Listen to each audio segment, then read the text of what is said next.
Hello friends, welcome to Law and GK. So friends, on this channel we discuss the contents of law and previous year papers of judicial services and other legal exams. And friends, in today's video, we are going to discuss all the questions of Limitation Act which came in the exam paper of Haryana Judicial Services from the year 2010 to 2021. I hope कि ये videos आपके लिए बड़ी useful रहेंगी. So friends, if you are preparing for judicial services, this channel will be very useful for you. आपके लिए बड़ा ही beneficial रहेगा. एंड अगर आपको ये वीडियो अच्छी लगी हो तो जरूर लाइक कीजिएगा, शेयर कीजिएगा अपने फ्रेंड्स के साथ. And don't forget to subscribe the channel. And while subscribing, don't forget to press the bell icon so that you can get the notification of our upcoming videos.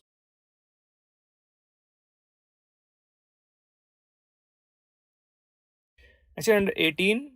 A time bar debt can be claimed as set of counterclaim a fresh suit. Time bar date को आप कुछ भी नहीं कर सकते, claim नहीं कर सकते. आपकी जो रेमेडी जो है बार हो जाती है, बट राइट एग्जिस्ट करता रहता है ना. तो D is the answer, none of the above.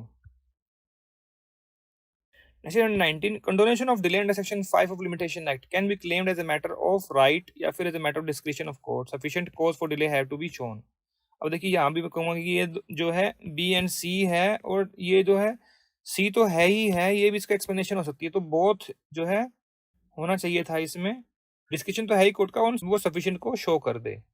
वो क्वेश्चन थोड़ा ठीक नहीं है, but C could be the you can say appropriate answer. Next is 120. On acknowledgement, fresh period of limitation starts from date of signing of acknowledgement. Yes, बिल्कुल ठीक है ये. Promise of acknowledgement, no. Expiry of extended period, no.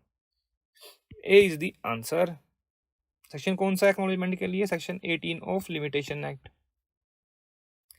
Next is 121. Period of limitation for setting aside an expired decree कितना है? 30 days का होता है. B is the answer. का मेंशन किया गया है इसके लिए देखिए आप article 123 of schedule of limitation act. ऐसे 122.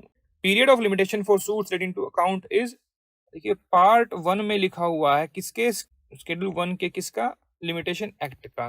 कितना है सब में? अकाउंट्स के लिए सारा ये 3 साल ही है. A is the answer.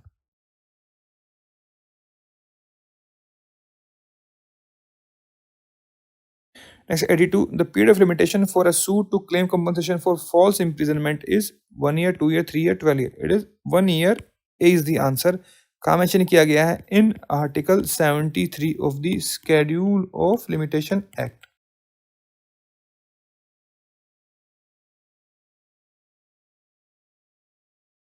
Next is 5. The limitation period for initiating action where no period of limitation is prescribed anywhere. तो कितना है वो?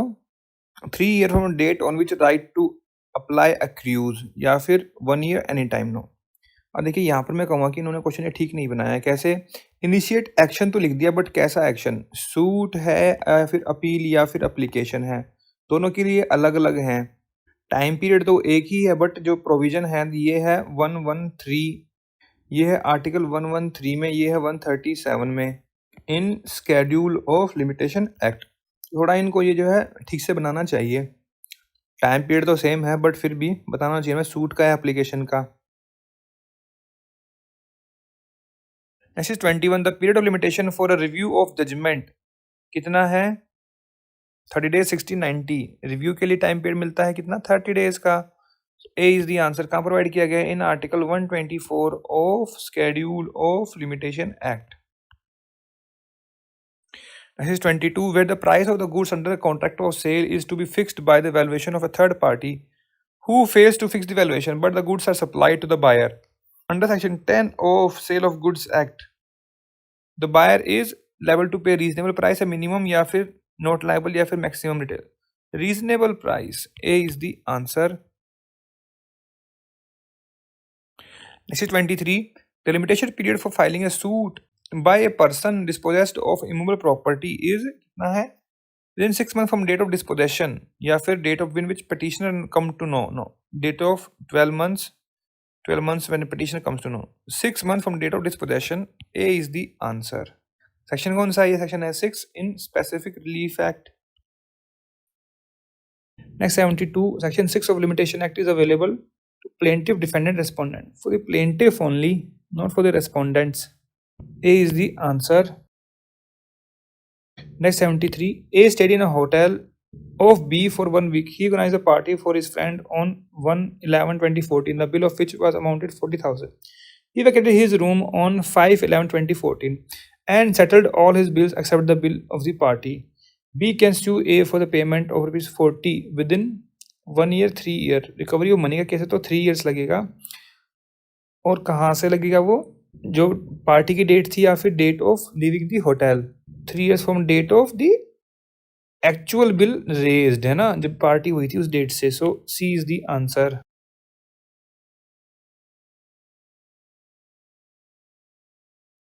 Next is 15. A counter claim shall be deemed to have been instituted on the same day as a suit in which counterclaim is made was filed, या फिर the day on which the counterclaim is made by the court. Made in the court होना चाहिए यहाँ पे. when the counterclaim is made in the court. So B is the answer. कहाँ mention किया गया है? in section 3 of Limitation Act. and this is question from MP Judicial Services. वहाँ पर एक क्वेश्चन आया हुआ है कई बारी. अब MP की सीरीज देखना मेरी, वहाँ पे मिल जाएगा आपको. जो लिमिटेशन एक्ट के मैंने क्वेश्चंस बनाए थे वहाँ पर देखिएगा. Next is 16. Section 15 of limitation act excludes from computation of limitation period of notice, time required for obtaining consent, time required for obtaining sanction, all of the above. D is the answer.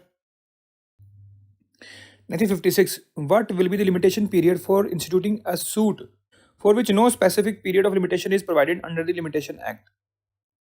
कितना है वो? That is 1 year, 2 year, 3 year. 3 years. C is the answer. कहाँ provide किया गया है? In Article 113 of Schedule of Limitation Act. Next is 85. Which of the following section of Limitation Act gives recognition to concept of adverse possession? It is mentioned in section 27. D is the answer. I see 107. A suit for compensation for malicious prosecution shall be filed within dash from a time when the plaintiff is acquitted or prosecution is otherwise terminated. Within 1 year. B is the answer. कहाँ provide किया गया है? In Article 76 of Schedule of Limitation Act में.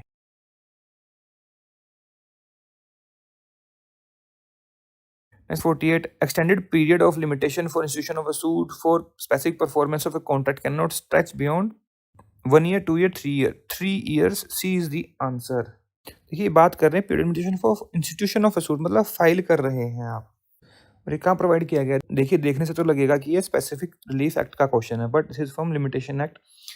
You can see article 54 of schedule of limitation act. This is 111. Delay in filing the suit क्या condone हो सकती है? Can be condone under order 7 rule 6 CPC. This is correct. Can not be condone, ये wrong है. Can be condone under section 3 limitation act. No, that is wrong. 6 limitation, no. A is the answer. सिर्फ order 7 rule 6 CPC में ही provision है on sufficient cause. Next 112. Section 3 and 14 of limitation act are both independent and not mutually exclusive. This is correct. Mutually exclusive, no. Neither independent, no. Independent तो है ही. So A is the answer. Next 113. Identify the correct statement. The section 10 of Indian Limitation Act is applicable only to situation where appeal is already filed. No, this is wrong.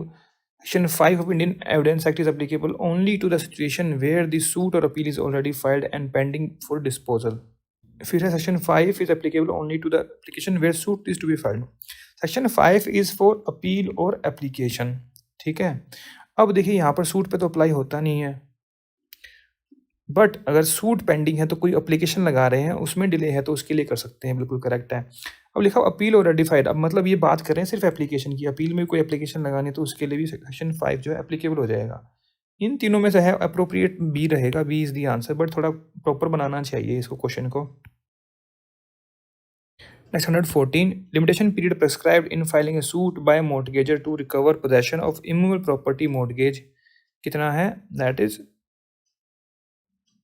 30 years. D is the answer. और ये कहाँ provide किया गया है?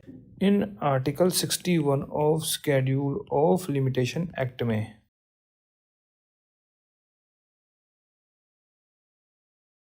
Next question number 14. Which provision of the Limitation Act provides that an appeal from an order can be filed in a high court within 90 days and in another court within 30 days? अब देखिए इस question का answer करना तो आपको articles पता होना चाहिए। अगर मान लीजिए, अब देखिए इसमें दो आर्टिकल्स बड़े मेन है। कौन कौन से? एक तो है 113 और एक है 137। अब आप पूछेंगे क्यों? क्योंकि 113 है सूट के लिए, ये है एप्लीकेशंस के लिए। तो वहां लिखा होगा कहीं भी कोई सूट फाइल करना, इसका लिमिटेशन एक्ट में नहीं लिखा हो तो 3 साल होगा पीरियड, और ऐसी एप्लीकेशन है तो 3 साल पीरियड होगा। अब उसके बीच में देख लीजिए अब ये कहाँ फॉल करता है। जो तो 113 तक हो गए तो क्या सूट, तो मतलब ये वाला भी कट गया, ये वाला भी कट गया। और 137 के थोड़ा सा ऊपर है, तो थोड़ा सा ऊपर जो है ना, वहां पर अगर आपने थोड़ा बहुत पढ़ा भी हो ना, तो सुप्रीम कोर्ट दिया हुआ है। 133 में क्या दिया हुआ है? Supreme court. तो इस तरीके से भी आप इसको आंसर कर सकते हैं। इसका आंसर क्या रहेगा? 116। So C is the answer. Next question number 15। Which is not covered under section 6? तो कौन सा नहीं है? इनसेन है, इडियट है, माइनर है, यस क्या नहीं है? Insolvent. So B is the answer. So friends, here we have discussed all the questions of Limitation Act which came in the exam paper of Haryana Judicial Services from the year 2010 to 2021. अगर आपको इसमें कोई कमी लगी हो, कोई suggestion हो, कोई एडवाइस हो, कोई कमेंट्स हो, तो आप जो है कमेंट सेक्शन में जाकर भी लिख सकते हैं। We always appreciate your comments.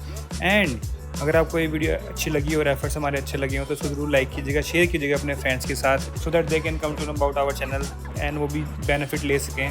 And अगर आपको हमारे एफर्ट्स अच्छे लगे हो तो in addition to like and subscribe kindly give us a super thanks. Super thanks is a way to appreciate the content creator.